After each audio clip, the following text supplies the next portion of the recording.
Aujourd'hui, on se retrouve pour la troisième partie de mon échange avec Néné dans Des espaces et des vies. Dans cet épisode, on entre davantage dans les coulisses de son métier. On parle de sa manière de travailler, des outils qu'elle utilise, de ce en quoi consiste concrètement une décoration afro-contemporaine, mais aussi de tout ce qu'on ne voit pas forcément quand on regarde simplement un projet finalisé. Avec Néné, on parle d'introspection, de palette de couleurs, de moodboard, d'agencement, de rendu 3D, de shopping list, de sourcils, de fournisseurs et de cette réalité très humaine du métier. Écouter, comprendre, rassurer et ajuster.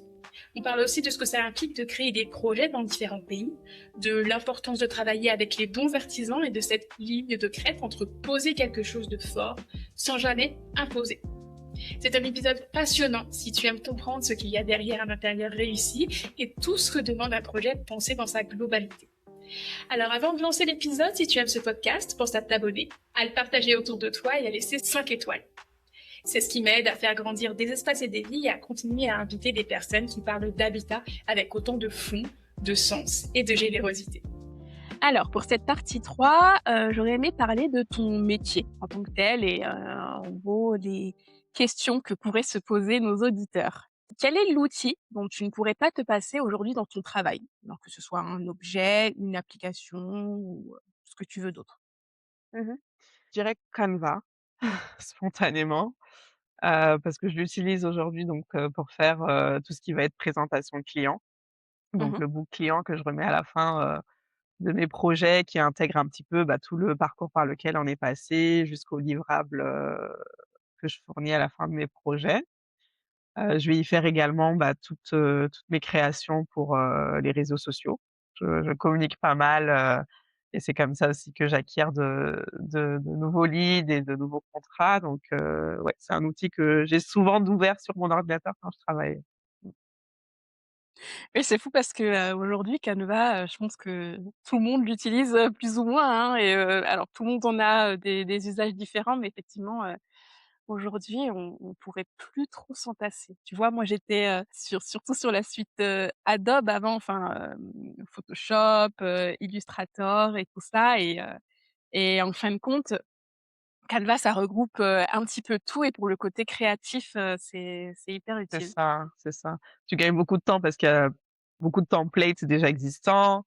Ouais. Quand tu es pas toi-même expert du design, ça te facilite quand même, bien la tâche, par rapport à ça et puis, c'est très instinctif, donc ouais, je suis d'accord avec toi, c'est on aurait du mal, à s'en passer aujourd'hui.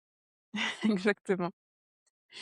Comment est-ce que tu définirais le style afro chic? On en a déjà un petit peu parlé, mais tu dirais qu'il se caractérise par, des matériaux, des couleurs, des motifs spécifiques? Est-ce qu'en gros, tu pourrais nous faire, tu sais, le starter pack de de la décoration, afro chic?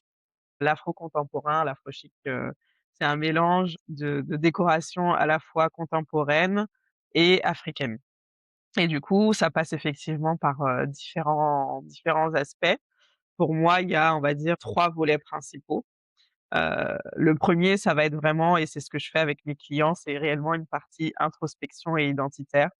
Donc avant de parler de décoration, de fonctionnalité et cetera, c'est vraiment moi j'accompagne mes clients au travers d'une checklist en fait, à se poser des questions d'introspection, bah, qu'est-ce que je ressens dans mon appartement ou dans ma maison actuellement? Qu'est-ce que je voudrais ressentir demain? Au niveau de la touche africaine, bah, est-ce qu'il y a des objets, des matières, des couleurs qui me rappellent, je sais pas, mon village, ma grand-mère, mes parents, et qui ont du sens pour moi? Donc l'idée, voilà, c'est vraiment de prendre ce temps pour introspecter sur la situation actuelle et les désirs de demain et finalement qui on est et qu'est-ce qu'on cherche à créer. Ça, c'est la première chose. Ensuite, je dirais que, la deuxième chose qui est vraiment importante pour moi dans le style afro-contemporain, ça va être, la palette de couleurs. Donc une fois qu'on a éclairci un petit peu, ce que le client cherche à créer, via mon accompagnement, je les accompagne et je crée pour eux, en fait, le concept de leur projet, donc au travers d'une palette de couleurs et d'un mood board. Et donc là, l'idée, ça va être d'aller chercher une palette de couleurs, liées à l'Afrique, donc des tons plutôt, naturels qu'on va retrouver, tels que la couleur terre, terracotta, ocre. J'utilise aussi pas mal de couleurs, autour, du marron, du vert, du bleu, voilà. Donc vraiment prendre le temps de se dire: «OK, je veux plus de ce style, beige et fade. On va mettre plus de couleurs, mais du coup, quelles sont les couleurs qui me parlent? Quelles sont les couleurs que je n'aime pas du tout non plus?» parce que ça peut arriver aussi. Et autour de ça, on va venir créer un mood board pour, définir un petit peu, la vibe générale du projet. Et dans un dernier temps, donc on va avoir l'aspect plutôt, «pratique» entre guillemets, bah, ensuite d'aller concrétiser ça dans l'intérieur du client, donc en définissant, l'agencement 2D, pour optimiser au maximum les mètres carrés, s'assurer que les fonctionnalités que recherchent les clients sont bien présents, Mmh. dans les pièces qu'on design, prendre en compte tout ce qui est fluidité et cetera. Le Toute la partie, ameublement également, puisque je vais jusqu'à la réalisation de la shopping list pour mes clients. Donc choisir le bon canapé dans la bonne couleur, dans la bonne matière, la bonne dimension, et cetera. Donc ils partent avec la liste complète, de la shopping list, donc avec, la les meubles, la déco, les luminaires, à acheter. Et puis on va avoir toute la partie 3D aussi, où là je viens représenter en 3D leur intérieur pour qu'ils puissent se projeter et qu'on puisse réaliser, soit ensemble les travaux, soit eux-mêmes les faire, dans un second temps. Donc ça leur permet vraiment d'avoir un package global, Mmh. de pouvoir se projeter, de savoir comment concrétiser les choses, quoi acheter, budgétiser aussi et avoir une vision claire, de leur intérieur, créé ensemble. Voilà un petit peu les Ouais, tout le package complet, quoi. Et comment tu fais, pour, trouver alors du coup dans la partie où tu vas chercher des meubles, des objets, où est-ce que tu vas chercher tout ça? Où est-ce que tu trouves tout ça? Alors en fait, moi j'ai des projets un peu partout dans le monde. Je vais avoir des projets en France, en Suisse, en Belgique. Comme je t'ai dit, j'en ai pas mal dans les Antilles aussi, Guadeloupe, Martinique, en Afrique, j'en ai aux États-Unis aussi. Donc dans le choix des meubles, la première chose que je fais, c'est de localiser mon client et faire en sorte de sélectionner des choses qu'il puisse, se Très procurer. important. Voilà, c'est la base des bases. Donc déjà ça va orienter mes choix et après bon, j'essaie de travailler le plus localement aussi possible, où qu'on soit. Clairement, si on est à Abidjan, je vais pas faire, acheter les meubles, en France. On va essayer de trouver des artisans locaux pour, faire le style voulu dans du bois de qualité qu'on trouve, en Côte d'Ivoire, et qu'on va pouvoir, sourcer et faire fabriquer pour le client.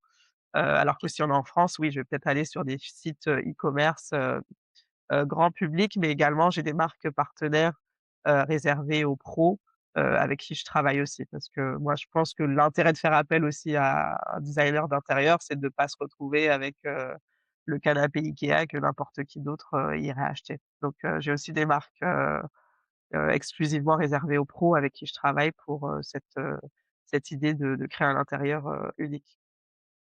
D'accord. Ouais, donc tu prends d'autant plus de temps pour faire tout ça parce que, enfin, comme tes projets, elles sont vraiment localisés à des endroits complètement différents. Enfin, je veux dire encore si tu avais que des projets en France, d'accord, la livraison et cetera, enfin, c'est facile. Mais, ouais, pour chacun enfin, en fonction de la localisation de chacun de tes projets, tu dois, faire tout ce sourcing-là à chaque fois.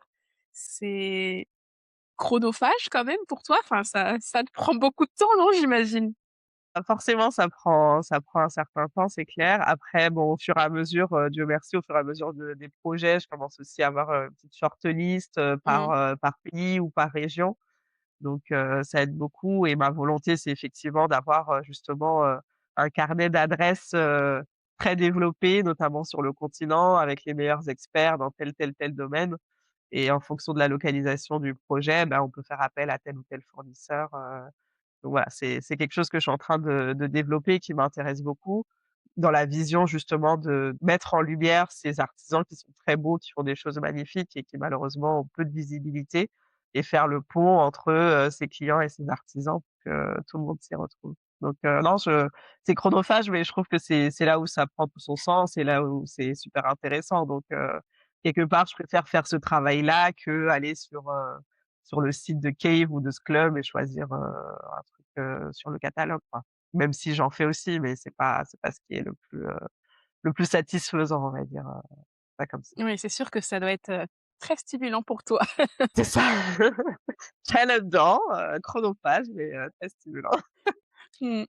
Est-ce qu'on peut décorer tout notre logement dans le style afro chic ou est-ce que c'est mieux de l'employer par petites touches, dans certaines pièces par exemple? Comment est-ce que tu peux l'adapter dans chacun type d'espace? Je ne sais pas si tu peux nous donner des exemples, par exemple, comment faire spécifiquement pour un petit appartement? Est-ce que c'est de la même manière qu'on procède pour, une grande maison ou alors, juste un salon ou une cuisine en particulier? Étant donné que voilà, les fonctions sont différentes, comment est-ce que, on peut adapter ce style-là dans Mmh. toutes les pièces et dans tous les espaces? Mmh. Alors pour répondre à ta première question, pour moi, il y a aucune raison d'intégrer, l'Afrique que dans une pièce, bien au contraire. Comme on l'a dit, en fait, ça se joue sur beaucoup de choses. Ça va se jouer, autour de la palette de couleurs, autour, de la typologie de matière qu'on va choisir, les accessoires, la déco murale. En fait, ça peut être mis par petites touches dans tellement de choses différentes. Si on prend la cuisine, ça peut être la vaisselle qui est afro, ça peut être, un tableau, pourquoi pas, ça peut être de la décoration murale, un panier, voilà, pour moi, il y a tellement d'options possibles que non, je verrais pas ça que dans une pièce et souvent d'ailleurs mes clients commencent par la pièce de vie parce que c'est là où on reçoit et voilà, on commence souvent par celle-ci et en fait ça ouvre, le pas et l'appétit pour continuer sur le reste de l'appartement donc on continue comme ça petit à petit, on rentre dans les chambres, dans les salles de bain, non, ça peut vraiment être, intégré partout. Après, il faut, comme on l'a dit, trouver la bonne balance, pas en faire too much. Je veille aussi à avoir une harmonie et une continuité dans une même maison. Ça veut dire que, faut pas que j'ai l'impression de passer d'une maison à l'autre quand je passe d'une pièce à l'autre parce que j'ai voulu mettre une Exactement. couleur très forte ou très marquer les choses. Heu, voilà, il faut, je pense, être, vigilant par rapport à ça, mais oui, dans toutes les pièces, on peut imaginer un tableau afro, on peut imaginer des paniers muraux, on peut imaginer des coussins en bongolan par-ci par-là, on peut imaginer une porte dogon, sur une console, voilà, il y a beaucoup de manières de l'intégrer et donc non, ça peut se prêter à absolument toutes les pièces. Oui, je suis, complètement d'accord avec toi. Moi, j'ai des clients parfois qui me contactent et qui me disent, qu'ils veulent des univers différents, par exemple dans chacune des chambres. Mais, pour autant, je pense que, ça veut pas dire qu'il faut complètement changer de style, en fait. Il faut quand même avoir une harmonie d'une pièce à l'autre parce que, beh, comme tu le disais, comme tu l'as très, très bien dit, on va pas passer, d'une maison à une autre quand on change de pièce, en fait. Une maison, c'est un projet et un projet doit être cohérent dans son ensemble. Donc en fait, voilà, c'est pas parce qu'on a le même style dans chacune des pièces que, les pièces seront identiques et qu'on ressentira exactement la même chose dans toutes les pièces de son appartement. Ça se C'est ça. En fait, il faut qu'il y ait un lien exactement, il faut qu'il y ait un lien, il faut qu'il y ait une histoire, il faut qu'on sente une continuité quelque part. Si on reste sur le style afro, d'ailleurs ça m'arrive pour mes clients, on peut choisir de partir sur, des teintes plutôt peut-être de beige, de noir, de marron pour, une première chambre et dans la deuxième aller plutôt autour du vert et du beige, on peut changer la palette de couleurs, mais pour autant, on va retrouver les codes de l'Afrique dans les 2 et on va comprendre le projet parce qu'il y a une histoire qui s'inscrit quand même et qui est présente donc ouais. Faut trouver une manière de faire en sorte que, comme tu dis, ce soit un projet dans sa globalité et pas traiter ça, zone par zone, espace par espace comme si on passait d'un appartement à un autre. tout à fait et c'est pas pour autant que le projet sera homogène, enfin, en fait, il y a tellement de façons différentes de travailler ça. Pour quelqu'un qui veut se lancer seul dans la décoration de son logement et qui veut, par la même occasion, tenter de reconnecter avec, ses racines africaines. Quels seraient, du coup, tes 3 conseils essentiels pour commencer? Première chose, palette de couleurs. Vraiment sortez du blanc, sortez du beige. Je sais que c'est pas évident, beaucoup n'osent pas sauter le pas parce qu'ils se disent: «C'est une prise de risque, je vais mettre un mur terracotta, peut-être que je vais pas aimer», bon, c'est à ça que servent les modélisations 3D, mais si vous souhaitez le faire seul, un coup de peinture, ça peut aussi se modifier, c'est pas très méchant comme travaux et comme investissement. Mais vraiment, voilà, essayez de sortir un petit peu, de ce côté trop lisse.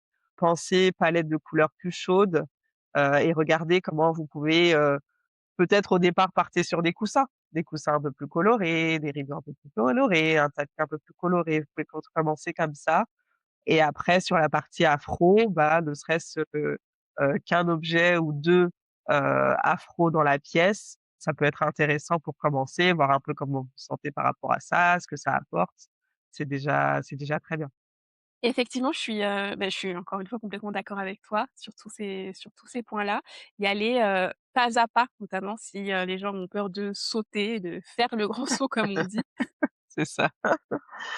Et j'ai l'impression que, les gens parfois ont peur d'oser, ont peur de sortir de la norme parce qu'ils ont peur aussi de se lasser. Est-ce Oui, que tu as déjà eu, ce genre de retour de tes clients? oui, oui, oui. Il y a cette notion de: «Oui, mais si c'est trop marqué, est-ce que je peux pas me lasser rapidement?» C'est pour ça aussi que souvent dans les choix que je fais en fonction de si la personne est propriétaire ou non, par exemple, je vais faire en sorte que la touche un peu plus bold, un peu plus marquée puisse être aussi, changée sans trop de difficultés. Mmh. Dans le sens où, je vais jamais mettre toute une pièce en terracotta, ça va être, un pan de mur, heu, tout ce qui est revêtement mural aussi un peu plus marqué. J'aime bien aussi, en faire un énorme cadre par exemple ou le mettre, que dans une partie de la pièce et cetera. Donc voilà, c'est des choses qui peuvent être, changées, à moindre frais, si on le souhaite au bout de quelque temps. Mais après discussion avec eux, ça c'est souvent des a priori qu'ils ont au moment où on commence le projet. Et en fait, quand je leur livre, et quand on en discute à la fin, à aucun moment ils me disent: «Ouais, mais peut-être que je vais l'enlever dans un an». Non, ils sont émerveillés, ils adorent et en fait, ils s'y sentent très bien. Après bon, Heu, le monde tel qu'il est fait aujourd'hui et cetera fait que rarement on va garder, exactement la même déco pendant 10 ans et donc c'est pour ça que, comme je t'ai dit, voilà, j'essaie de veiller à ce que cette petite touche-là puisse être, changée si on le souhaite, sans impacter de trop gros frais. Ouais. Oui, c'est pas parce que, on choisit une décoration, plus ou moins marquée que, il faut quand même pouvoir, changer comme on aura envie. Ouais, c'est ça qui est super intéressant, dans nos métiers et c'est ce qu'on disait un petit peu en introduction dans l'épisode 1, c'est vraiment ce rapport à l'humain.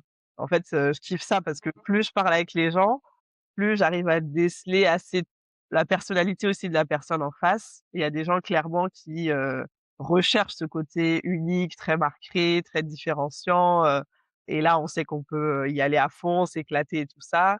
Et puis, il y en a d'autres qui veulent sauter le pas, mais que ce soit pas trop marqué, qu'on Mmh. puisse changer si on a besoin. Donc, en fait, voilà, pour moi, c'est vraiment, tendre l'oreille, savoir à qui j'ai affaire, prendre le temps de bien discuter avec la personne, écouter les craintes aussi et faire en sorte de proposer quelque chose, qui aille vers ce qu'ils cherchent, mais pas imposer ou vouloir, faire quelque chose de trop marqué ou de trop bold alors que la personne a clairement, signifié que c'était pas son souhait.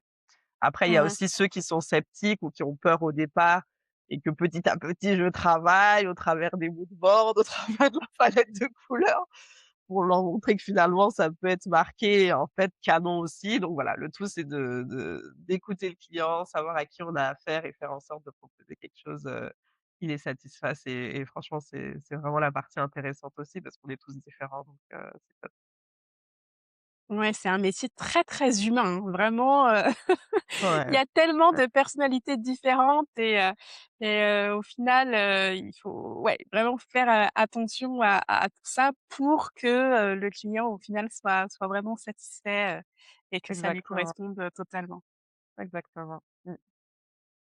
Pour, conclure le sujet sur ton métier, Oui. est-ce que tu pourrais nous raconter, peut-être la plus grosse galère que tu as eue, alors que ce soit, toi personnellement quand tu refaisais ta déco ou, pour un projet client? Je pense à 2 choses, si je peux en donner 2. Oui, avec plaisir. La première chose, c'est sur, le manque de visibilité et d'exemples de décoration, afro-contemporaine réussie. C'est vraiment, quelque chose qui a été compliqué pour moi au départ quand j'ai Mmh. commencé par chez moi et sur les premiers projets. C'est que quand on cherche en ligne, bon déjà au niveau francophonie, quasiment rien et même de manière globale, ça avance, mais voilà, on a peu d'exemples réussis de décoration afro-contemporaine et du coup ça, je pense que ça peut être un frein pour les gens aussi. quand on disait pourquoi on est tous allés vers le côté beige et cetera, c'est que, bah, on trouvait, pléthore d'exemples, de photos et cetera, en ligne et dans les magasins aussi ça suivait donc voilà, c'était assez simple finalement de sourcer et de trouver l'inspiration par rapport à ça. Du coup, voilà, je sais qu'il y a cette difficulté-là et donc c'est pour ça aussi que je me donne pour mission de bombarder Pinterest et la toile, avec mes projets. Parce que honnêtement, même quelqu'un qui est pas client chez moi et qui me dit: «Ah tiens regarde», des fois je reçois des photos, des gens qui mettent du tissu, Vax ou Bogolan dans un cadre et qui me disent: «Ah c'est toi qui m'as inspiré, regarde, j'ai vu le toucher africaine et tout». Je suis trop contente parce qu'au-delà du business et de l'aspect financier, voilà, c'est vraiment une prise de conscience, générale, à laquelle je veux contribuer et du coup ça c'est top. Donc ça c'est la première difficulté et après le truc qui s'est un peu moins bien passé, je pense à un exemple où, une dame m'a contactée pour, simplement lui proposer quelques objets de décoration, donc le «simplement» Mmh. voilà, entre Ouais. gros guillemets et en fait, mon accompagnement, c'est vraiment de A à Z, comme je l'ai dit, de l'introspection à la conception, jusqu'aux travaux si le client le souhaite et en fait, là, elle voulait que je lui propose quelques objets afro à intégrer chez elle et cetera, ce que j'ai fait et en fait, je me rends compte que bon, ça a été compliqué parce que finalement non, mais ça OK et en fait, comme le reste n'avait pas été pensé, comme le reste n'était Oui. pas modifié, comme j'avais pas la main sur le reste, ça a fait 10 000 allers-retours, c'était très compliqué alors que les projets que j'aborde de manière générale avec des budgets, beaucoup plus importants et cetera, clients me mettent rarement en question ce que je propose et ça se passe très bien et là, en fait, pour 2 tableaux, et un objet afro, ça a été un cauchemar. Donc voilà, j'ai dit, «Ça c'est fini, ça en fait, je veux plus travailler». C'est ça aussi l'intérêt d'avoir de Oui. l'expérience, c'est ce type de désagrément-là où en fait, moi j'étais plutôt dans le truc de me dire: «Bah, je vais lui rendre service, elle veut OK, ça me rapporte quasiment rien en termes d'argent, mais elle veut juste la touche afro, je vais lui donner quelques objets» et en fait ça a été très compliqué. Donc je le fais plus, voilà. On apprend de ses erreurs, donc c'est soit vraiment voilà, je contribue de manière globale, mais juste donner une liste de quelques objets, ça n'aide pas beaucoup la personne et après c'est compliqué de créer le lien et de comprendre, la vibe, qui va avec et cetera. Donc, voilà, petit désagrément, ça a été la seule et depuis j'ai arrêté donc ça passe. Ça Aussi simple que ça. Mais oui, en fait, au final, après, c'est plus un projet, en fait. Un c'est projet, ça, c'est un ensemble. Ça peut pas être, juste des petits objets isolés exactement, et dans n'importe quel, style, hein, j'ai envie de dire, oui, bah, oui, on peut pas penser, décoration, d'une maison ou son architecture d'intérieur en juste, par petites touches comme ça, isolées. En fait, ça un projet, c'est un projet, justement et c'est tout ça à fait. que signifie le mot. Enfin, C'est ça. Donc voilà mmh, pour la petite histoire. Ce que j'aime dans cet épisode, c'est qu'il montre bien qu'un beau projet ne tient jamais seulement à quelques objets bien choisis ou à une palette de couleurs. Ce qui fait vraiment la différence, c'est la cohérence d'ensemble, l'écoute de ton architecte, l'intention et tout le travail invisible qu'il y a derrière. Avec l'idée, on comprend que concevoir un intérieur, ce n'est pas seulement empiler des références, c'est construire une vision, créer un fil rouge et traduire quelque chose de profondément personnel dans l'espace. Si cet épisode t'a parlé, pense à t'abonner au podcast, à le partager autour de toi et à laisser 5 étoiles sur ta plateforme d'écoute. Ça soutient énormément le projet et ça m'aide à continuer à faire vivre des espaces et des vies. À très vite pour la suite et la fin avec Néné.